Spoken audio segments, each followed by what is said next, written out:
Tadabbur ni mana kita nak memerhati dengan mendalam lah, mana memerhati dengan pemerhatian yang merenung, memerhati. Itu panggil tadabbur. Dengan mendalam makna tu, makna yang sudah kita pelajari tu. Daripada pengajian tafsir kita mengetahui makna. Jadi pada makna tu kita nak tadabbur. Assalamualaikum warahmatullahi wabarakatuh. Alhamdulillahirabbil alamin. Wassalatu wassalamu ala asyrafil anbiya'i wal mursalin wa ala alihi wa sahbihi ajma'in. Rabbi syrah li sadri wa yassir li amri wahlul 'uqdatam min lisani yafqahu qawli. Subhanaka la ilma lana illa ma 'allamtana innaka antal alimul hakim. Wala haula wala quwwata illa billahil aliyyil azim. Amma ba'd. Tuan-tuan, puan-puan, muslimin, muslimat, ahli jemaah yang dirahmati Allah Subhanahu wa taala. InsyaAllah pada malam ni kita akan meneruskan sambungan pengajian kita yang mana sebelum ni jadual kita biasanya dalam kuliah subuh ya. Tapi berlaku sedikit perubahan Jadi diberikan kepada saya daripada kuliah subuh tu tukar kuliah maghrib lah yang mana pengajian kita sebelum ni kita telah membaca tafsir Al-Quran tafsir Quran sebagai salah satu usaha untuk kita memahami Al-Quranul Karim, iaitu dengan cara mempelajari tafsir Cuma untuk makluman kita lah, dalam pengajian tafsir ni ada dua perkara penting dalam pengajian ni, iaitu yang pertama tafsir Quran Tafsir Quran ni bermaksud menyingkap makna-makna yang terkandung dalam Al-Quran dengan cara kita mempelajari tafsir. Jadi makna yang terkandung dalam Quran itu akan kita ketahui apabila kita mempelajari tafsir Quran. Itu yang pertama. Yang kedua, tadabbur. Tadabbur ni mana kita nak memerhati dengan mendalam lah, mana memerhati dengan pemerhatian yang merenung, memerhati. Itu panggil tadabbur. Dengan mendalam makna tu, makna yang sudah kita pelajari tu. Daripada pengajian tafsir kita mengetahui makna. Jadi pada makna tu kita nak tadabbur. Kita perhati supaya kita dapat mengambil pengajaran daripada makna tersebut. Dan tadabbur ni tidak ada dalam perkara lain kecuali pada Quran. Pada Al-Quran. Sebab kalau kita nak tadabbur tentang satu perkara tu tidak memberi faedah kepada kita. Ni contoh buku-buku cerita buku-buku novel. Jadi kita nak tadabbur, nak perhati makna apa? Kalau kita baca novel contohnya tu dari sudut cerita tu kita faham lah. Tapi dari sudut nak mengambil pengajaran dalam hidup kita ni untuk sebagai satu panduan hidup, yang mana apabila kita ikut ni kita akan berjaya. Itu tidak ada. Sebab tu dalam perkara lain kita tak perlu nak tadabbur. Sekadar kita nak tengok baca tu boleh Tapi dalam Quran tidak. Ayat Quran ni tidak. Ayat Quran ni setelah mana kita baca, kita faham, kita kena tadabbur. Sebab tu Allah sebut dalam ayat yang lain, afala yatadabbarunal Quran. Apakah mereka tidak mentadabbur makna yang terkandung dalam Al-Quran itu? Kenapa? Sebab dalam Al-Quran itu dia ada ibrah, ada pengajaran. Inna fi dzalika la'ibratan liulil albab. Sesungguhnya pada yang demikian ayat-ayat Allah Subhanahu wa taala itu ada ibrah, ada pengajaran, panduan hidup. Yang boleh dijadikan untuk manusia ni apabila diikuti, selamat dia di hari akhirat nanti. Itu perlu kita mana perlu kita lakukan terhadap ayat-ayat Allah Subhanahu wa taala sebagaimana Allah sebut dalam ayat yang lain, kitabun anzalnahu ilaika mubarakun liyadabbaru ayatihi. Kitab Quran ini kami turunkan kepada kamu wahai Muhammad, mubarakun, terkandung dalam Al-Quran ini keberkatan. Liyadabbaru ayati, supaya manusia itu dapat mentadabbur ayat-ayat Allah Subhanahu wa taala tersebut. Tak apalah. Jadi kita sebelum ni sudah baca tafsir surah Al-Qasas dalam kuliah subuh lah. Mungkin di kalangan tuan-tuan ni sudah mengikuti kuliah saya sebelum ni dalam kuliah subuh. Jadi bertukar jadual kepada kuliah maghrib sekarang ni. Kita telah baca tafsir surah Al-Qasas. Surah Al-Qasas, surah yang ke-28 ya. Dan sebelum ni kita telah berhenti pada ayat yang ke-14. Muka surat 387. Dan kita akan sambunglah pada malam ni ayat yang ke-15. Ayat 15 surah Al-Qasas. Allah berfirman, a'udzubillahi minasyaitonirrajim. Wa dakhala al-madinata 'ala hini ghaflatin min ahliha fawajada fiha rajulain yaqtatilani hadha min syi'atihi wa hadha min 'aduwwihi fastaghathahu alladhi min syi'atihi 'ala alladhi min 'aduwwihi fawakazahu Musa faqada 'alayhi qala hadha min 'amali syaitan innahu 'aduwwun mudillun mubin. Qala rabbi inni zalamtu nafsi faghfir li faghfara lah innahu huwal ghafurur rahim. Jadi kisah sebelum ni, ini berkaitan dengan kisah Nabi Musa ya. Sebelum ni kita sudah baca Nabi Musa AS ni, dia secara nikah kita sebut dia dibesarkan di istana Fir'aun lah. Dibesarkan dalam istana Fir'aun. Kalau tidak dalam istana Fir'aun pun, makna dalam keluarga Fir'aun. Ni cuma kita perlu ingat Nabi Musa AS ni dia daripada keturunan Bani Israel. Walaupun dia dibesarkan dalam keluarga Fir'aun ya, ataupun dalam istana Fir'aun, tetapi keturunan dia tu keturunan Bani Israel. Dan sebelum ni pun kita sudah baca dah. Kita sudah ketahui di Mesir pada zaman Fir'aun ni ya, ada dua puak lah. Satu puak dari kalangan Bani Israel. Ya. Bani Israel itu makna Yahudi itulah, Yahudi. Keturunan Nabi Yaqub itu Bani Israel.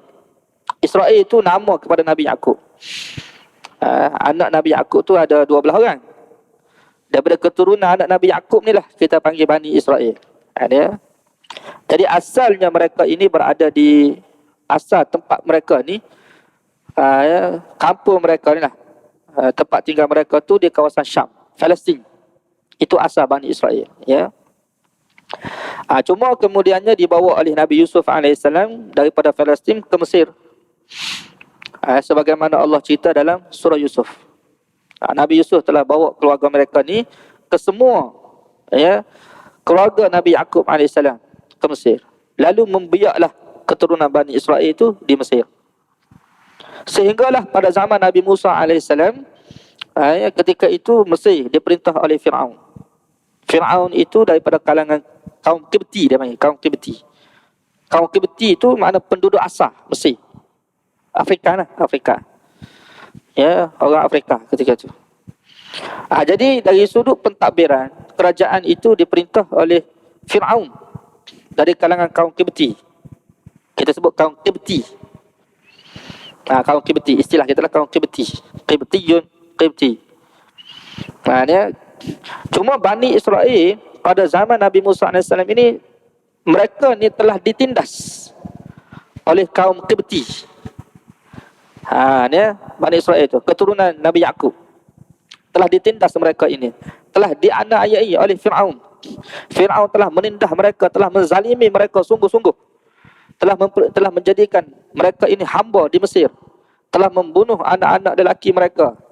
Telah membiarkan anak perempuan itu ya, sebagai membiarkan mereka itu hidup sebagai pemuas nafsu kaum Qibti ketika itu. Ini satu azab yang telah dikenakan ya oleh Fir'aun kepada kaum Bani Israel di Mesir. Satu penghinaan lah. Ya, penindasan, bukan penghinaan, penindasan terhadap kaum Bani Israel. Sebab itulah dalam ayat yang lain Allah Subhanahu Wa Taala ingatkan pokok Yahudi ni, Bani Israel, nikmat Allah Subhanahu Wa Taala, salah satu daripada nikmat Allah yang besar yang telah Allah berikan kepada mereka, iaitu Allah telah membebaskan mereka, menyelamatkan mereka daripada penindasan Firaun di Mesir. Ketika ni tidak lagi lah, sebab Nabi Musa sebelum ni masih kecil lagi. Jadi ketika mana mereka ditindas terus pupuk Bani Israel ni, mereka tak tahu pun macam mana nak membebaskan diri mereka. Tak pandai lah, kita kata tak pandai. Tak tahu nak keluar daripada perhambaan tu macam mana. Ditindas lah. Sehinggalah sampai satu ketika Allah Subhanahu Wa Taala melahirkan daripada keturunan mereka ni seorang manusia namanya Musa AS.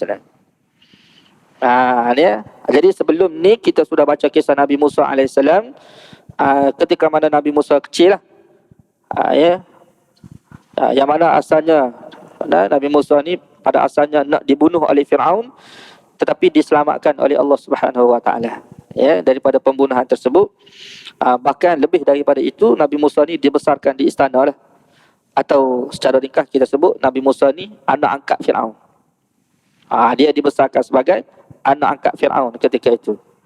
Cuma walaupun dia ni anak angkat Firaun, tetapi secara fitrah manusia ni kan, sebab dia Nabi Musa tu keturunan Bani Israel, secara fitrahnya Nabi Musa AS, walaupun dia tu dibesarkan di istana Firaun, dibesarkan dalam kemewahan kita kata, tetapi jiwa dia ni tuan-tuan, jiwa dia tu bersama dengan kaum dia.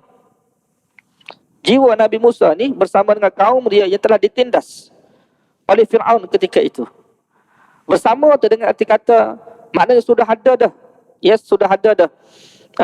Dalam jiwa Nabi Musa AS itu satu, kita kata satu faham, satu fikiran lah. Nabi Musa fikir macam mana ni nak selamatkan kaum dia daripada penindasan Firaun.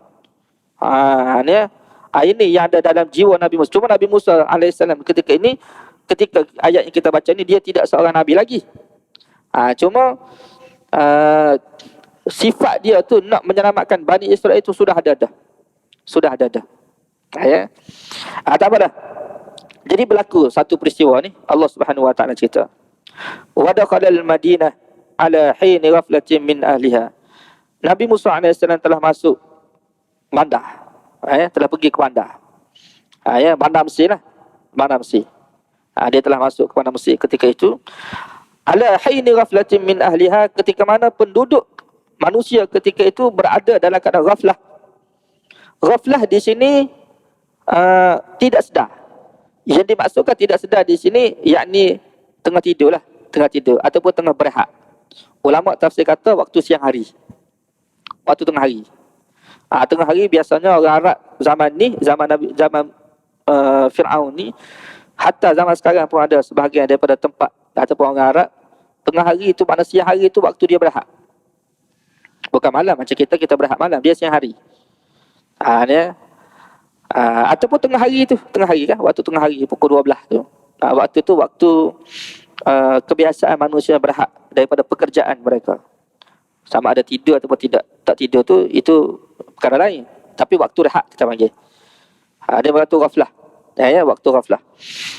Waktu manusia tidak ambil peduli tentang keadaan manusia yang lain lah, sebab kita nak berehat. Itu makna ghaflah. Tiba-tiba apa berlaku? Fawajada fiha rajulain.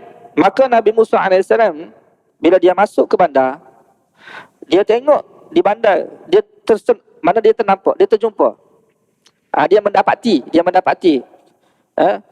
Di situ ketika itu ada dua orang lelaki.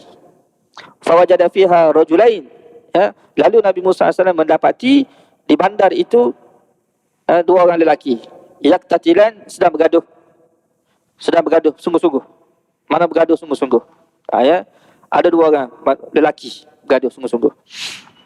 Allah bagi tahu hada min syi'atih, salah seorang daripada mereka ini daripada puak Bani Israel. Wa hada min aduwih, dan seorang lagi daripada musuhnya, iaitu daripada kaum Kibti. Seorang lelaki daripada Bani Israel, seorang lelaki lagi daripada kaum Kibti. Ya, mana kaum musuh kepada Bani Israel. Ya, mana bangsa lain lah bergaduh. Ulama tafsir kata, ia kata musuh ni lelaki Kibti, kata lelaki Kibti ni dia ni pekerja kepada Firaun. Pekerja kepada Firaun. Jadi pada waktu ni dia telah keluar daripada istana untuk mencari kayu api. Ya, pekerja istana Firaun lah. Ya, atau kita kata tukar masak istana. Jadi salah satu daripada tugas tukar masak ni, dia cari kayu api lah. Waktu lapang tu dia pergi cari kayu api di bandar. Ya. Cuma apabila dia terserempak dengan lelaki kaum Kibti ni, lelaki Bani Israel, dia telah suruh, sebab sifat kaum Kibti, tak kira sama ada pegawai ke orang biasa, kaum Kibti ini berhak untuk menyuruh Bani Israel. Sebab Bani Israel ni hamba, bangsa yang diperhambakan. Dia bangsa yang diperhambakan. Jadi kalau sekiranya kaum Kibti ini menjumpai Bani Israel, dia berhak untuk menyuruh Bani Israel ni untuk buat sesuatu. Sebab sifat hamba kan seperti itu. Jadi dia telah suruh lelaki Bani Israel ni untuk bawa kayu api tersebut pergi ke istana. Lelaki tu tak mahu bawa. Dia kata, ni kerja kamu bawa sendiri. Aku tak ada apa-apa pun. Mana dia tak mahu bawa. Akhir sekali bergaduh. Berlaku pergaduhan di antara lelaki Bani Israel dan lelaki Kibti ketika itu. Apabila Nabi Musa AS lalu dekat dengan mereka ketika itu, lelaki daripada kaum Kibti ini minta tolong. Di sini Allah Taala beritahu, fastaghathahu alladhi min syi'atihi. Lelaki dari kalangan puaknya, yakni puak Bani Israel itu, lelaki daripada kalangan Bani Israel, mana puak Nabi Musa AS. Puak Nabi Musa AS. Lelaki Bani Israel itu, bila dia tengok Musa, dia pun minta tolong kepada Musa. Dia kata, wahai Musa, kamu tolong aku. Wahai Musa, tolong aku. Sebab dia kenal Musa tu bangsa dia. Jadi malah sabarlah kalau dia minta tolong. Dan saya sudah bagi tahu tadi tuan, Nabi Musa AS, walaupun dia tu dibesarkan di istana, tapi oleh kerana dia tu Bani Israel, tentu sekali jiwa dia tu memihak kepada Bani Israel. Itu fitrah dah manusia, fitrah, kita kata fitrah. Macam kita contohnya, kita orang Melayu, walaupun kita duduk di tempat yang lain, kita duduk di Amerika contohnya, kita bangsa Melayu, kita duduk di Amerika. Kalau kita tengok orang Melayu gaduh dengan orang Amerika, tentu sekali walaupun kita berada di Amerika, kita akan berpihak kepada orang Melayu. Sebab jiwa kita fitrah, itu fitrah. Mana-mana bangsa pun begitu. Dia panggil sifat fitrah, berpihak. Itu biasa dan tidak bercanggah. Kan? Tidak bercanggah. Sebab apa? Melayu, bangsa Melayu. Di atas bangsa Melayu ni, kita tolong dia walaupun berada di tempat yang lain. Kita tidak tolong orang Amerika, kita akan tolong orang Melayu. Jadi Nabi Musa AS, dia akan tolong bangsa dia. Tambah-tambah bangsa dia yang minta tolong kepada dia. Jadi apa berlaku ketika itu? Apabila lelaki Bani Israel ni minta tolong kepada Musa, dia kata, wahai Musa, kamu tolong aku ke atas lelaki ni. Maka apa berlaku? Fawakazahu Musa. Nabi Musa AS tak bercakap banyak ketika itu. Dia tak bercakap banyak. Di sini kesilapan Nabi Musa AS yang kita akan baca nanti insya-Allah. Jadi Nabi Musa bila dia dengar kaum dia minta tolong kepada dia, dia tu tak bercakap banyak. Ketika itu dia pergi, dia tumbuk. Dia tumbuk. Dia tumbuk lelaki Kibti lah. Apa berlaku? Faqada alaih. Mati lelaki itu. Mati. Sekali tumbuk. Ulama tafsir kata, fawakadahu Musa ni, Musa tumbuk sekali lah. Dia tumbuk tu kira mati tu. Jadi tumbuk mati ni makna tumbuk kuat lah, bukan tumbuk biasa. Kalau kita tumbuk biasa ni mungkin tak mati lah. Tumbuk kuat. Macam mana tumbuk kuat? Sebab Nabi Musa kuat. Nabi Musa ni seorang yang kuat. Nanti akan datang kita akan baca. Bagaimana kita boleh nampak kekuatan Nabi Musa AS. Seorang yang kuat. Ya. Jadi nisbah kepada dia tu orang yang kuat bila dia tumbuk. Walaupun mungkin bagi dia tu tidak kuat lagi. Tapi orang kuat kan? Bila dia tumbuk walaupun slow tapi kuat. Seperti mana ayah contohnya dia tampar anak dia. Dia tampar anak dia, anak dia masih kecil lagi. Kira-kiranya slow, tapi slow pun kuat. Bagi budak tu kuat lah. Bagi anak kita tu kuat. Jadi boleh jadi anak tu rebah. Rebah, jatuh. Padahal kita tampar sikit ya. Ataupun kita sepak sikit. Sebab apa? Sebab kita kuat. Kuat nak banding dengan tu, dengan anak kita tu. Ni. Jadi mati ketika itu. Mati. Allah Subhanahu Wa Taala cerita ni, sini mati. Ya. Lalu apabila mati, di sini antara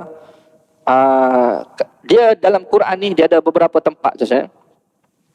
Yang kita kena berhati-hati dalam tafsiran ni lah.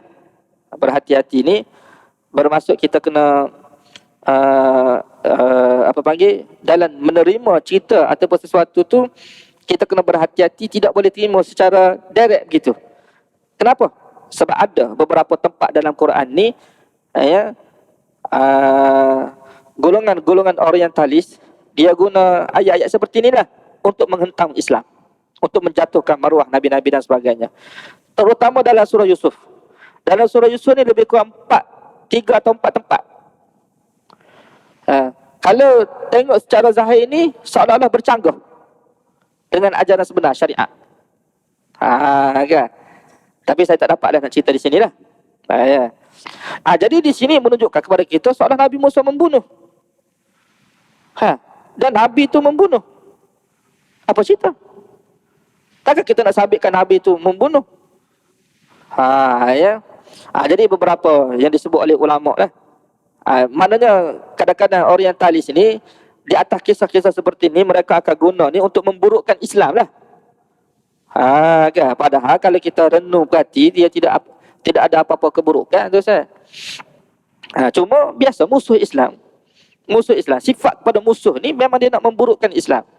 Jadi mereka akan guna kisah-kisah seperti ini untuk memburukkan Nabi-Nabi. Tengok Nabi Musa membunuh dia kata. Kan? Mana Nabi pun membunuh. Jadi mana sabarlah kalau Islam tu suka bunuh orang apa. Dan Nabi sendiri membunuh. Ni tafsiran seperti ni kalau ke arah nampak keburukan Nabi-Nabi, kita kena berhati-hati. Kena berhati. Kena tolak lah. Kena tolak. Jadi jawapan ni tuan-tuan ni untuk menakis tuduhan golongan orientalis ni beberapa perkara disebut oleh ulama. Jadi betul dalam kisah ni kita nampak secara zahirnya macam Nabi Musa tu membunuh lah sebab dia tumbuk tu mati. Itu secara zahir kan. Ya. Jadi jawapannya pertama tu sebenarnya nak sabit membunuh ni sebagai bersalah ataupun tidak bersalah kan. Dalam penghakiman dunia pun kita terima. Ya. Pertama sekali kita kena tanya sengaja ke tak sengaja. Sengaja ke tidak sengaja. Yang kata membunuh ni tu sebenarnya, yang kata dosa besar membunuh ni sehingga orang yang membunuh kena hukum bunuh berdasarkan hukum Islam ni, itu pembunuhan sengaja. Kita sengaja nak bunuh dia. Jadi kesalahan tu apabila sabit memang kena hukum bunuh lah. Tapi kalau tidak sengaja tu saya, tidak sengaja, dia tidak, maksudnya dia tidak dihukum sebagai orang yang membunuh sebab dia tidak sengaja. Di sini Nabi Musa tidak sengaja. Bukan dia nak membunuh. Cuma kira-kiranya dia nak meleraikan. Oleh kerana sahabat dia tu, kaum dia minta tolong kepada dia, ke atas musuh ni. Jadi Nabi Musa kira nak tolong. Bukan dia untuk membunuh, tidak. Untuk meleraikan, untuk mengalahkan. Tumbuk tu supaya dia serik lah kita kata, berhenti. Ya. Dan Nabi Musa AS ni ulama ada sebut ketika ni memang dia nak benci pada Fir'aun. Bukan dia sayang kepada Fir'aun. Dan puak kaum Kibti ni memang kenalah. Kalau nak pukul biasa tak menasabah kan kita kata. Tak menasabah lah. Tiba-tiba nak pukul. Ini ada sebab. Kan? Jadi di atas kezaliman yang teruk sebelum ni yang mereka lakukan. Kan? Terhadap puak Bani Israel. Dan Nabi Musa kira-kiranya baru nak tumbuk dah ni. Jadi kalau nak kira apa yang Nabi Musa buat kepada lelaki ni terhadap apa yang dilakukan oleh popok Kibti ke atas Bani Israel, kejahatan Bani Israel terhadap kejahatan kaum Kibti terhadap Bani Israel jauh lebih berat lagi. Hak Nabi Musa ni tumbuk saja. Dan memang dia tidak ada keinginan nak membunuh. Tak ada. Kan? Jadi oleh kerana bukan niat dia nak membunuh, jadi kita tak boleh kata dia tu pembunuh. Hak kata pembunuh ni tuan-tuan sekalian, apabila dia membunuh dengan sengaja. Contoh kalau saya tu, saya duduk asah pisau kan. Saya pegang pisau, tiba-tiba ada orang main ke, tolak-tolak situ, berlari ke, terjatuh kena pisau saya. Mati dia. Adakah boleh dihukum saya sebagai membunuh ataupun digelar saya sebagai pembunuh? Tak boleh, sebab saya tidak sengaja. Lainlah kalau saya pegang pisau, saya pergi tikam orang tu, baru boleh kata pembunuh. Dan kesalahannya tidak disengaja. Ni hukuman lain. Di sisi hukum Islam pun dia ada hukuman tertentu. Di sisi hukum sivil pun sama juga. Cuba tanya hakim. Cuba tanya hakim. Kita yang saya tidak hakim pun kita tahu dia ada hukuman tertentu. Tidak boleh kita kata nak hukum gatal sampai mati tu. Bila disabitkan betul-betul dia tu bersalah, dia sengaja. Dalam hukum Islam pun sama. Kalau orang tu tidak sengaja, tak boleh bunuh dia. Dia bayar dia je. Maknanya kita tidak boleh gelar seseorang tu pembunuh sebab dia tidak sengaja. Pertama. Yang kedua tu Ustaz, Nabi Musa AS ketika ini, ketika ni dia tidak nabi lagi ni. Dia tidak nabi lagi. Kenapa? Sebab kita akan baca akan datang ni, dia jadi nabi itu kemudian. Jadi perbuatan dia ni, kita tidak boleh kata nabi itu membunuh sebab dia tak nabi lagi. Kalau katalah nabi membunuh apabila dia sudah jadi nabi, bila dia buat, baru kita boleh kata dia tidak nabi lagi. Manusia biasa. Sebab nabi-nabi Allah ni kita kena bukan dia nabi tu daripada kecil tu dia nabi. Dia nabi ni apabila dilantik oleh Allah Subhanahu Wa Taala, apabila sampai masa Allah lantik baru dia jadi nabi. Seperti mana Nabi sallallahu alaihi wasallam. Nabi sallallahu alaihi wasallam tu menjadi nabi bila? Ketika mana umur dia 40 tahun dan ketika mana dia terima wahyu daripada Quran. Wahyu Quran, Iqra di Gua Hira. Di situlah bermulanya Nabi sallallahu alaihi wasallam itu menjadi nabi. Sebelum tu tidak nabi. Sebelum tu tidak nabi. Kan? Ni pun sama. Sebab Nabi Musa AS menjadi nabi apabila dia terima wahyu daripada Allah Subhanahu Wa Taala di Bukit Tursina yang kemudian kita akan baca ni. Dan peristiwa itu berlaku kemudian. Ini tidak berlaku lagi. Dia tidak nabi tu. Dia tidak nabi. Itu yang kedua. Yang ketiga tu ni kita kata ni sebagaimana saya cerita tadi lah. Kalau nak banding dengan apa yang telah dilakukan oleh popok Kibti terhadap Bani Israel. Apa yang mereka telah lakukan sebelum ni? Mereka telah bunuh sekian ramai manusia. Mereka ni, popok kaum Kibti ni telah bunuh sekian ramai Bani Israel. Berapa ramai? Tak boleh nak kira berapa ramai. Hak budak-budak tu dia telah bunuh dah sebelum ni. Orang ramai pun dia telah bunuh. Batu ramai lagi lah yang sudah dibunuh. Dan telah diperhambakan, diseksa, dizalimi lah. Jadi nak banding dengan apa yang dilakukan oleh Musa ni tu saudara, dia jadi macam tidak salah. Sebab Nabi Musa tu tumbuk je. Tumbuk. Kan? Kenapa tu kan? Sebab kaedah dia membalas kejahatan. Di sisi agama tidak salah. Kan? Fa'tadu apa ni? Fa'tadu alaihi bimithli ma tada alaikum. Kalau sekiranya mereka itu melampaui batas ke atas kamu, maka kamu bertindaklah ke atas, maka kamu melampaui bataslah ke atas mereka dengan syarat sama. Dah. Jadi kalau orang tumbuk kita boleh tumbuk dia. Itu keadilan Islam. Boleh. Tapi hak tumbuk pertama tu itu bukan ajaran Islam. Kan? Jadi membalas kejahatan. Maksudnya apabila seseorang itu melakukan suatu kejahatan kepada kita, kita boleh balas kejahatan. Dan membalas kejahatan itu bukan kejahatan. Kenapa? Membalas kejahatan bukan kejahatan. Menghukum orang yang bersalah itu bukan kejahatan. Sebab tu kita tak boleh hukum hakim tu bersalah bila dia menghukum, sebab dia menjatuhkan hukuman tu sebagai balasan terhadap perbuatan tu. Seperti contoh guru disiplin tu, dia watang pelajar dia kan. Dosa tak? Salah tak? Tak salah. Sebab apa? Sebab hukuman ke atas perbuatan yang buruk yang dilakukan oleh pelajar. Salah kalau pelajar tu tidak buat salah, dia watang. Itu salah. Kalau pelajar tu buat salah, kita watang, itu tidak salah. Wa jazaa'u sayyi'atun mithluha, balasan kepada kejahatan adalah kejahatan yang setimpal yang dia buat. Oleh kerana itulah dalam Islam ni Allah menentukan hukum qisas. Hukum qisas. Hukum qisas tu maknanya apa dia? Balas baliklah. Wa katabna alaihim fiha anna an-nafsa bin-nafsi wal 'ayna bil-'ayni wal udhuna bil-udhun was-sinna bis-sinni wal juruha qisas. Kami telah menetapkan, ya, nyawa dibalas nyawa, telinga dibalas dengan telinga, kan? Mata dibalas dengan mata. Itu balasan. Kalau dia cucuk mata kita, kita boleh cucuk mata dia. Dia cucuk mata kita, dia berdosa. Kita cucuk mata dia, kita tidak berdosa. Sebab perbuatan ni, dia berbuat jahat kepada kita, dia dosa sebab dia berbuat jahat. Kita membalas kejahatan, kita tidak berdosa. Sebab kita membalas, kita bukan buat jahat, kita membalas kejahatan. Itu satu kaedah. Jadi kalau kita tengok terhadap kejahatan yang dilakukan oleh golongan kaum Qibti terhadap Bani Israel, tak boleh nak kira lah, dahsyat dia ni. Sebab berapa ramai dah mereka telah bunuh.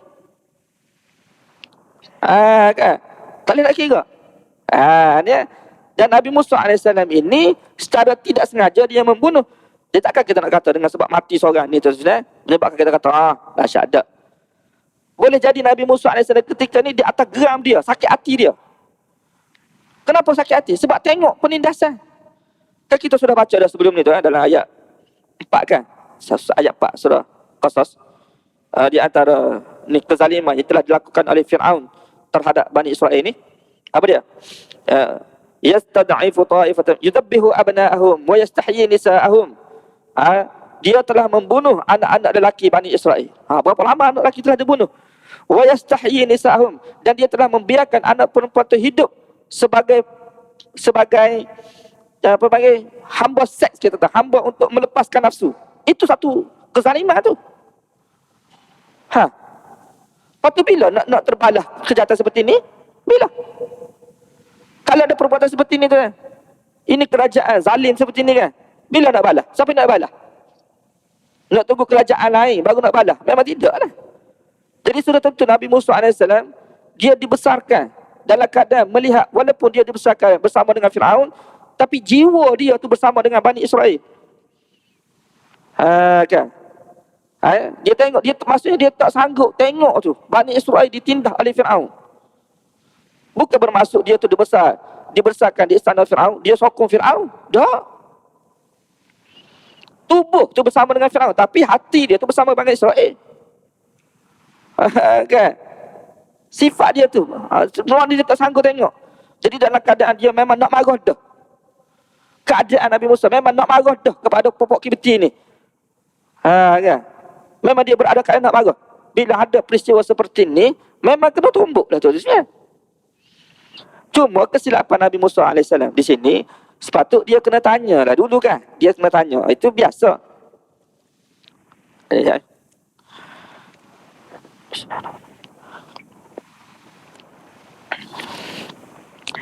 Jadi sepatut kena tanya dulu macam mana ni.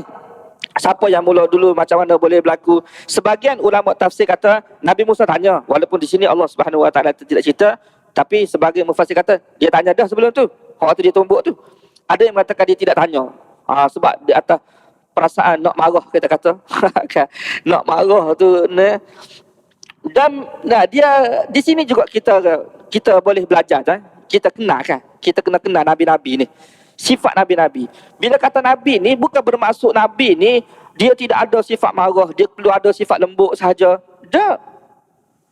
Tidak gitu. Sebab Nabi tu manusia. Bila manusia, sifat-sifat kemanusiaan tu akan ada pada Nabi. Walaupun dia Nabi, memang dia marah.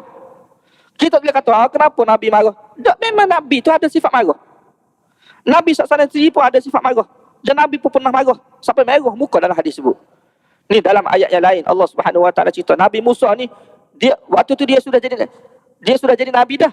Di sini tidak nabi lagi kan? Ketika mana dia sudah jadi nabi dah bersama dengan Nabi Harun, abang dia. Dia marah kepada Nabi Harun. Ketika tu sampai dia pegang janggut Nabi Harun. Allah cerita dalam ayat lain. Mana yang marah tu? Jadi adakah marah itu bercanggah dengan sifat seorang nabi? Tidak. Macam kita kata ustaz kan, ustaz tak patut marah. Boleh kalau lagu tu? Tak. Kan?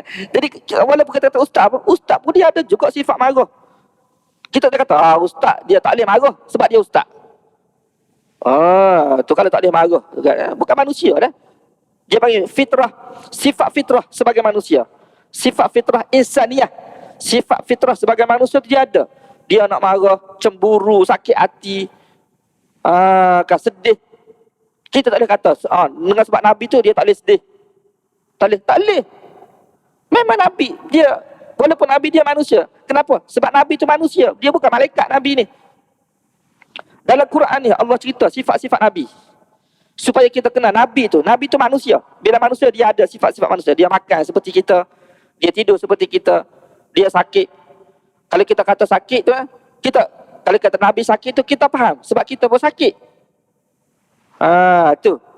Di sini pun sama. Itu biasa. Walaupun di sini saya bagi tahu ketika ni Nabi Musa tidak menjadi nabi lagi, tapi Allah Subhanahu Wa Taala cerita dalam ayat yang lain Nabi Musa marah. Ketika tu dia sudah jadi nabi dah. Faraja'a ila qaumi ghadban asifa. Nabi Musa pulang daripada Bukit Tursinah. Jumpa dengan Bani Israel ketika itu ghadban asifa. Hal keadaan dia marah dan sedih dia. Bila tengok Bani Israel ini semua lembu. Mana marah? Sedih ada, marah ada. Ni akan datang ni kita tengok takut ada. Nabi Musa tu takut. Itu sifat biasa yang tidak bercanggah dengan kedudukan seorang nabi. Jadi kita tak boleh kata nabi tu kalau dia marah jatuh kedudukan dia. Tak jatuh. Dia tidak jatuh. Di sini nak bagi tahu memang Nabi Musa tu dia ada sifat marah tu. Marah tu ya. Jadi kalau ustaz tu nak marah boleh. Boleh. Ustaz marah, tok guru pun marah. Tok guru pun marah juga. Bila ada benda yang menyebabkan dia marah tu, dia patut marah lah. Nabi SAW sendiri pun sampai merah muka. Bila ada sesuatu yang menyebabkan Nabi tu nak marah. Merah muka, merah padam muka. Dia. Tak apalah. Maknanya kira-kiranya di sisi syar'i tu Nabi Musa tidak salah. Walaupun kita tengok pembunuhan tu berlaku. Pembunuhan tu berlaku. Ya. Cuma akan datang ni kita akan baca. Mungkin malam ni tak sempat. Terusnya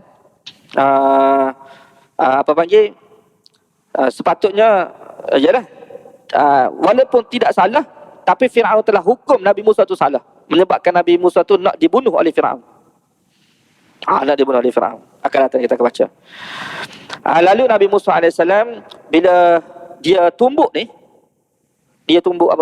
lelaki ni mati, dia berkata, hadza min amali syaitan. Ini daripada perbuatan syaitan. Ini daripada perbuatan syaitan. Dia kata perbuatan syaitan ni apa dia? Tumbuk kah? Atau bunuh? Kalau ini daripada perbuatan syaitan, tumbuk tu, sepatutnya Nabi Musa AS tak boleh tumbuk lah sebab itu perbuatan syaitan. Jadi tumbuk tu perbuatan syaitan kah? Maka kalau tumbuk tak boleh, mana kita tak boleh nak tumbuk lah kan? Sebab tu perbuatan syaitan. Patut orang gusti tu. Tidakkah dia tumbuk tu Kau tumbuk tu kan? Walaupun tumbuk, mana tumbuk juga walaupun tidak mati tapi tumbuk. Jadi tumbuk tu perbuatan syaitan kah? Kan? Jadi dia kata ini perbuatan syaitan, ni bukan tumbuk tu. Kau mati tu. Dia. Jadi mati tu maknanya tumbuk manusia sehingga mati. Hak tu syaitan. Dia. Kalau tumbuk pukul biasa itu bukan. Sebab Allah Subhanahu Wa Taala bagi tahu dalam Quran boleh pukul. Isteri contohkan. Fadribun, kamu boleh pukul dia. Setelah mana gini-gini boleh pukul dia. Pukul. Dia. Atau tidak. Tumbuk pun kalau tumbuk macam kita nak gusti, kita belajar wrestling ke, kita belajar boxing ke, itu tidak. Tidak tu. Jadi tapi kalau tumbuk manusia sampai mati manusia, itu syaitan. Jadi kalau kita nak tumbuk manusia sehingga mati manusia, tak boleh. Kan? Mana kita niat memang nak bunuh dia, kita pun tumbuk dia. Jadi tumbuk kita tu dengan niat nak bunuh, itu syaitan. Tapi kalau kita tumbuk dia, macam Nabi Musa dia tumbuk tu, dia nak meleraikan. Kan? Macam contoh kita duk bergaduh kan? Kita tumbuk dengan mana meleraikan. Bila dia sakit tu, makna dia tak buat lah lepas tu. Itu tak apa.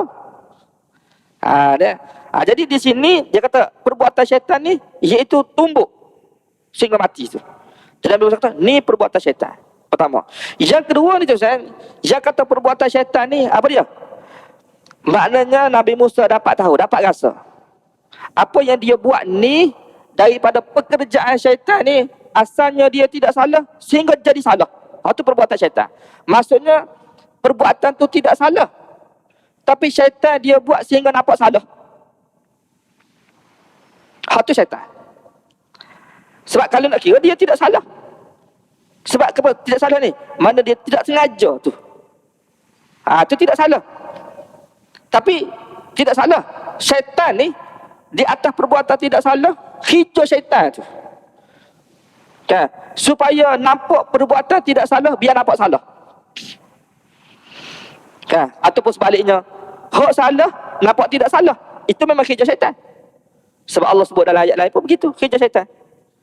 Di sini pun Allah sebut, ya, innahu aduwwum mudillum mubin. Kenapa tu? Sesungguhnya syaitan itu dia merupakan musuh yang menyesatkan manusia-manusia itu dengan jelas dan juga nyata. Jadi syaitan tu musuh kepada manusia. Dan apabila kata musuh kepada manusia, sifat musuh ni, musuh tidak akan inginkan kebaikan kepada musuh dia. Jadi syaitan ni tuan, syaitan ni dia musuh kita kan. Syaitan sendiri dia tidak akan ingin kebaikan kepada kita. Tak ada. Yang dia nak adalah kejahatan, keburukan. Biar kena kepada kita tu keburukan. Biar kita ni, biar manusia ni masuk neraka. Allah sebut dalam ayat lain. Inna syaitana lakum aduun fattakhidhuhu aduwa. Sesungguhnya syaitan ini musuh bagi kamu wahai manusia. Kamu kena jadikan syaitan tu musuh kamu. Okay. Innama yad'u hizbahu liyakunu min ashabis sa'ir. Sesungguhnya syaitan ini hanya menyeru manusia ini untuk masuk neraka jahanam bersama dengan mereka tu di hari akhir nanti. Tu kerja syaitannya benar. Kerja syaitan ni Allah Ta'ala sebut dalam Quran. Kerja dia apa dia? Ni menampakkan sesuatu yang salah ni tidak salah. Tidak salah tu biar nampak salah. Tu memang perbuatan syaitan. Jelas dalam Quran. Banyak tu dalam Quran. Dah kita tengok tu seperti tu. Sebab tu sekarang ni kalau kita tengok tu berapa banyak larangan-larangan Allah Subhanahu Wa Taala, tapi manusia tak apa, tidak salah. Arak haram, judi haram, semua haram. Haram dekat. Haram tu mana buruklah, bahaya bagi kita. Tapi dia kata tak ada apa-apa. Boleh? Itu daripada mana? Syaitan dia tu. Salah, tapi macam tidak salah. Kita akan sambung lagi, insya-Allah. Kita bagi lepas pada azan, kemudian kita sambung. InsyaAllah. Kita sambung sikit lagi. Saya dia punya masa 10 minit selepas azan. Itu dalam Quran ni Allah Subhanahu Wa Taala cerita salah satu daripada cara syaitan ni. Cara syaitan memperdayakan manusia, ataupun kita kata perbuatan syaitan. Cara syaitan menipu manusia ni dia sebut sebagai tazyin iblis, ya. Perhiasan iblis. Mana iblis ni dia mempernampakkan kepada manusia ni kalau perbuatan itu salah, dia akan nampak betul. Dia akan mempernampakkan betul. Jadi mempernampakkan betul bukan bermakna betul, tapi nampak betul. Nak mana nampak boleh, nampak harus, nampak baik. Kalau salah. Kalau perbuatan tu betul, dia akan mempernampakkan biar jadi tak betul. Kan? Sebab tu kadang-kadang kita ni tuan dalam agama ni kan, hak dan batil tu kita keliru. Ni hak ke batil? Kan? Hak batil tu kita nampak hak, padahal batil. Yang hak tu kita nampak batil, yang batil tu nampak hak.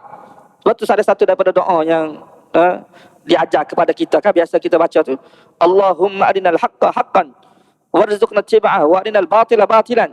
Ya Allah, perlihatkanlah kepada kami ni hak ni sebagai hak, dan penampakkanlah kepada kami, perlihat kepada kami batil itu sebagai batil. Sebab syaitan dia akan buat seperti ni. Kalau orang tu salah, nampak tak salah. Kalau orang tu kata sesak tu, tapi nampak tak sesak. Padahal sesak. Hak betul ni, hak memperjuangkan kebenaran, kita kata hak ni tak betul, sesak ni. Tu iblis. Cara inilah yang diguna pakai oleh iblis sampai kiamat, yang hampir manusia ini tersungkur di hadapan iblis dengan cara seperti ni. Ramai manusia masuk neraka dengan sebab seperti ni. Allah cerita dalam Quran ni, sampai masalah, sampai tempat dia kita akan baca. Ni dalam Quran ni ada. Tu Allah larang kepada Nabi Adam dalam syurga tu. Allah larang kepada Nabi Adam AS supaya jangan makan tu satu pokok dalam syurga. Wa kula washraba haitsu syi'tuma wa la taqrabu hadhihi syajarah fatakuna minaz zalimin. Allah bagi tahu kepada Nabi Adam, wahai Adam, makanlah kamu segala makanan dalam syurga ni, minumlah apa saja dalam syurga ni. La taqrabu hadhihi syajarah, jangan kamu mendekati pokok ni. Ada satu pokok larangan. Allah tunjuk kepada Nabi Adam, Allah bagi tahu pokok ni jangan dekat, jangan makan. Mana larangan Allah? Allah larang, yang ni jangan, ni jangan. Ni boleh. Itu isyarat kepada agama dia lah. Dalam agama ni ada perkara yang Allah perintah buat, ni boleh buat, ni tak boleh buat. Syaitan, tengok, dia tidak tuju kepada perintah tu, tak. Yang boleh tu, dia akan fokus kepada yang larangan Allah Subhanahu Wa Taala. Dia pun jumpa Nabi Adam.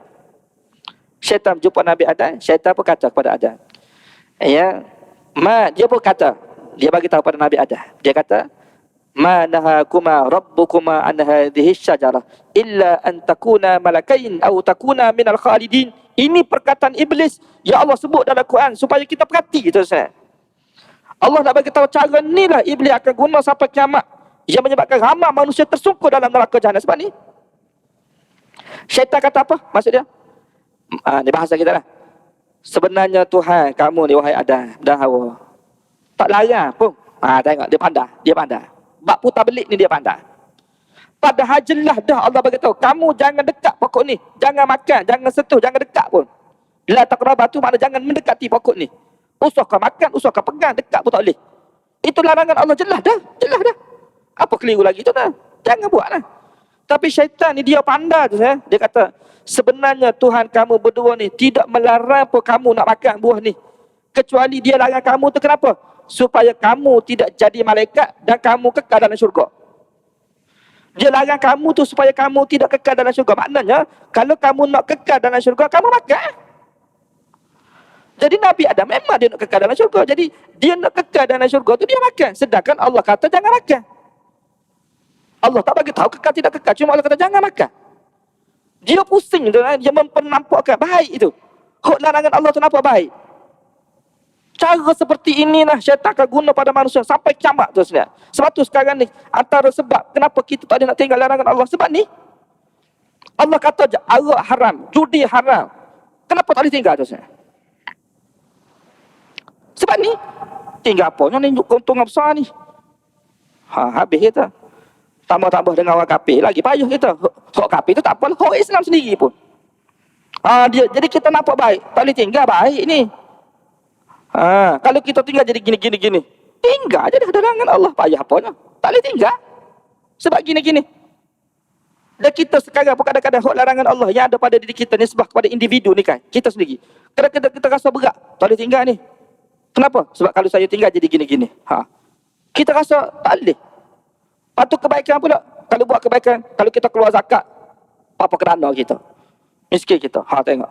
Siapa dia kata? Sedangkan Nabi sebut contoh bak zakat kan. Bak zakat ni sedekah. Nabi kata tidak kurang orang harta dia orang bersedekah. Orang bersedekah ni faulaika humul mudafun. Golongan yang ditambah-tambahkan rezeki.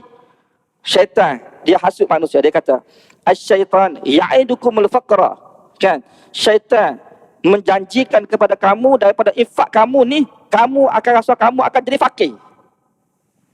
Sebab tu kadang-kadang kita rasa berat nak infak ni. Sebab tu kita rasa nanti aku infak, aku sedekah jadi miskin aku. Jadi apa-apa kerana aku. Padahal kita ni nak bagi RM50 je. Hak RM50 pun duit kita berjuta-juta, tak miskin kita, tapi dia rasa macam miskin. Ni cara syaitan. Menyebabkan kita jadi terhalang. Ni sebab itulah dia kata perbuatan syaitan ni dan begini jadi pada Nabi Musa AS. Sebenarnya dia tidak salah, tapi Firaun telah hukum dia salah. Sehingga Firaun nak bunuh dia, kan? Akan datang kita kata nak bunuh. Atau tak boleh bunuh sebab dia tidak salah. Dah salah, dia kata. Hatu syaitan. Dia kata. Kenapa syaitan buat seperti itu? Sebab dia ni musuh kepada manusia yang jelas dan juga nyata. Innahu aduwwum, sesungguhnya syaitan ini musuh yang menyesatkan manusia. Dia musuh ni, dia tidak suka pada manusia, benci pada manusia, dan dia nak keburukan kepada manusia, biar manusia tu masuk neraka. Mudillu tu mana perbuatan syaitan, sifat syaitan. Dia nak menyesatkan manusia. Cara dia menyesatkan manusia supaya manusia ini dia tidak berada di atas kebenaran. Mubin, jelas nyata. Jelas nyata tu kenapa? Jelas nyata apa maksud? Dia ni jelas permusuhan syaitan dengan manusia, dia tidak keliru dah. Syaitan ni musuh kepada manusia sudah jelas dah. Jangan ada di kalangan kita ni keliru lagi. Sebab apa? Sebab sudah jelas dah. Daripada Quran ni Allah bagi tahu syaitan ni musuh pada manusia. Ni. Ini berlaku pada Nabi Musa AS. Sebab tu kita tengok apa yang berlaku selepas ni, ya, bila perbuatan diketahui oleh Firaun nak bunuh dia. Padahal patut tak boleh bunuh. Tapi akibat daripada syaitan ni kan, hasutan daripada syaitan, tipu daya syaitan, perhiasan syaitan ni dah salah Musa AS. Dia tak perasan, dia telah bunuh berapa banyak tu tak nampak salah. Firaun telah bunuh berapa ramai manusia, nampak salah. Tiba-tiba Nabi Musa terbunuh, bukan sengaja bunuh, terbunuh. Hak tu bukan main lagi salah. Besar. Ni syaitan punya, dia panggil perhiasan tu. Jadi kita nak nampak tu, nampak baik, dan nampak ni lah. Tak apalah, kita berhenti di sini insya-Allah ayat 15 surah Al-Qasas, dan kita akan sambung dalam kuliah akan datang insya-Allah ayat seterusnya. Ya. Jadi untuk malam ni kita berhenti setakat inilah. Apa yang baik itu daripada Allah Subhanahu Wa Taala, segala kelemahan dan kekurangan daripada diri saya sendiri saya minta ampun kepada Allah dan minta maaf. Itu saja, kita berjumpa lagi insya-Allah. Wabillahi taufiq wal hidayah. Assalamualaikum warahmatullahi wabarakatuh. Alhamdulillahirabbil alamin wassalatu wassalamu ala asyrafil anbiya'i wal mursalin wa ala alihi washabbihi ajma'in. Allahumma faqihna fid din wa 'allimna at-ta'wil wahdina ila sawa'is sabil. Rabbana atina fid dunya hasanah wa fil akhirati hasanah wa qina adzabannar. Alhamdulillahirabbil alamin.